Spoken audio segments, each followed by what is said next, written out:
السلام علیکم ورحمۃ اللہ وبرکاتہ۔ وعلیکم السلام ورحمۃ اللہ وبرکاتہ۔ اور آپ بخیر و عافیت ہیں؟ الحمدللہ ماشاء اللہ۔ حضرت ایک سوال تھا آپ سے، ارشاد فرمائیں۔ اگر کسی کا کسی پر قرضہ ہو جی اور کہ جس پر ہو وہ اس کا انتقال ہو گیا ہو، جس پر قرضہ تھا، جس پر قرضہ تھا، جس کا کسی کا بھی کہہ سکتے ہیں، جی جس پر تھا اس کا انتقال ہو گیا ہو تو اس کی کیا صورت ہے؟ دیکھیے کیسے اس کا حل نکالا جائے؟ میں آپ کو بتاؤں، یہ بڑا ہی اہم اور بڑا سنگین مسئلہ ہے۔ بے شک۔ اس کے لیے ایک سب سے پہلی بات تو میں یہ عرض کرنا چاہوں گا، ارشاد۔ دنیا میں رہنے بسنے چلنے پھرنے جینے والا ہر انسان،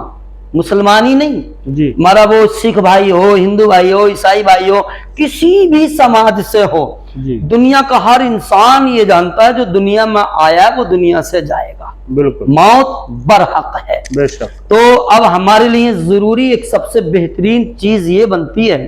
کہ دنیا میں انسان کا لین دین ہوتا ہے، دکانداری کے معاملے سے، تجارت کے تعلق سے، کسی اور معاملات سے ادھار لے لیا ہے، کسی کو دے دیا ہے، تو اس سے لیے بہتر طریقہ یہ ہے کہ گھر کے جو ممبران ہیں، جی گھر کے ممبران کے سامنے ایک ڈائری بنائی جائے، اور ڈائری میں جس کا اس پر پیسہ ہے وہ بھی لکھا جائے، ہاں اور جس کا اس پر پیسہ ہے جی وہ بھی لکھا جائے۔ کبھی کبھی اس کو وہ گھر میں اپنے بیٹھ کر کے فیملی میں بتاتا رہے، جس کا آتا رہے اس کو کاٹتا رہے، جس کا دیتا رہے اس کو کاٹتا رہے،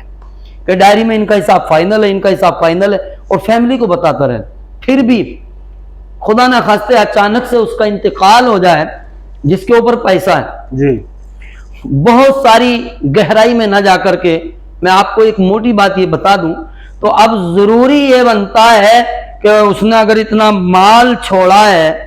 تو اس کے گھر والوں کو، اس کے عزیز اقارب کو چاہیے کہ وہ اس کے پلاٹ سے، اس کے بینک بیلنس سے، اس کے مال سے، اس کے اسباب سے کسی بھی صورت سے جلد اس کے قرضے کو ادا کر دیں، ادا کر دیا جائے۔ ہاں۔ اور زندگی میں اگر کسی پر کسی کا قرضہ ہے اور وہ قرضے والا دینے کی طاقت رکھتا ہے تو اس کو چاہیے کہ اس کو دینے میں دیر نہ کرے، جس کے وہ دینے کی طاقت رکھتا ہے۔ خواہ ٹول مٹول کر رہا ہے، قرضے والے کا فون آیا، اس کو ٹہلا رہا ہے، وہ کہہ رہا ہے دیکھا میں نے کتنی اچھی گولی دے دی اس کو، لوگ بول رہے ہیں گولی دے دی ہے، میٹھی چونس رہا ہے،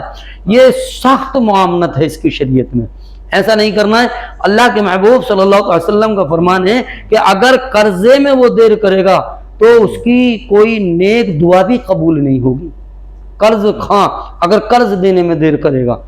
ہمارے اسلام میں ہے کہ چند باتیں ایسی ہیں کہ ان میں جلدی کرنی چاہیے۔ بیٹی اگر جوان ہو جائے تو اس کی شادی کرنے میں، مہمان گھر پہ آئے تو اس کو کھانا کھلانے میں، کسی کا حق ہمارے اوپر آتا ہو تو اس کو دینے یا معاف کرانے میں، کسی کا قرضہ اگر ہمارے اوپر آئے تو اس کو ادا کرنے میں، کوئی ہمارا عزیز دنیا سے چلا جائے تو اس کے دفن میں، ان تمام بہت سے کام ایسے ہیں، ان میں جلدی کرنی چاہیے۔ میں آپ کو ایک بات سناؤں، نبی کریم صلی اللہ علیہ وسلم کی بارگاہ میں ایک جنازہ لایا گیا، جی ایک جنازہ لایا گیا، میرے آپ کے ساری کائنات کے نبی رحمت عالم صلی اللہ علیہ وسلم نے ارشاد فرمایا میں اس کی نماز جب پڑھاؤں گا یہ بتائیے اس کے اوپر کسی کا قرضہ تو نہیں ہے؟ جی کوئی شخص آگے بڑھے اور بولے یا رسول اللہ اس شخص کے اوپر 500 درہم قرضہ ہے، میرے نبی نے کہا کہ جس کے اوپر قرضہ ہو میں اس کی نماز جنازہ نہیں پڑھاؤں گا۔ بس اللہ کی مشیت، اللہ رب العزت نے جبریل علیہ السلام کو بھیجا، حضرت جبریل علیہ السلام اللہ کے محبوب کی بارگاہ میں آئے، اللہ کا سلام اور پیغام اللہ کے نبی کو ارشاد فرمایا، اور اللہ رب العزت کا پیغام یہ دیا کہ اللہ کے محبوب اللہ رب العزت ارشاد فرماتا ہے کہ آپ اس کی نماز پڑھاؤ، اور اللہ نے اس کے قرضے کو اپنی قدرت سے معاف فرما دیا۔ اللہ یہ بسا اوقات ایک الگ کی بات ہے، پوچھا گیا کہ اس کی کیا نیکی تھی، کیا عمل تھا، تو یہ بتایا گیا کہ یہ رات کو سونے سے پہلے 10 یا 100 مرتبہ اللہ کی بارگاہ میں قل ہو اللہ شریف کی تلاوت کر کے سویا کرتا تھا، جس کی برکت سے اللہ نے اس سے راضی ہو کر اس کے قرضے کو ہی ادا فرما دیا۔ بہرحال قرض کا معاملہ بڑا سنگین ہے، بڑا اہم ہے، قرض جو ہے اس کو ادا کرنا چاہیے، بہت ساری جائز صورتیں ہیں، بہت سارے جائز طریقے ہیں، قرض کو ادا کرنا چاہیے۔ اللہ رب العزت ہمیں قرض کے بوجھ سے بچنے کی توفیق عطا فرمائے۔